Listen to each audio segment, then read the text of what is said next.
to turn on or turn off Spotify features and tips. Push notifications in iPhone 14 Pro. Open settings, open Spotify settings, find Spotify in home screen, and then tap Spotify. Next, tap settings icon, and then scroll down the screen, find notifications, and then tap notifications. Next, tap Spotify features and tips.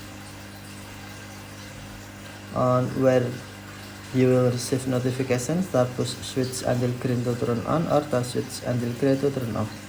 Tap switch until green to turn on, or tap switch until gray to turn off Spotify news and tips notifications, push notifications. Okay, thank you for watching. Have a nice day.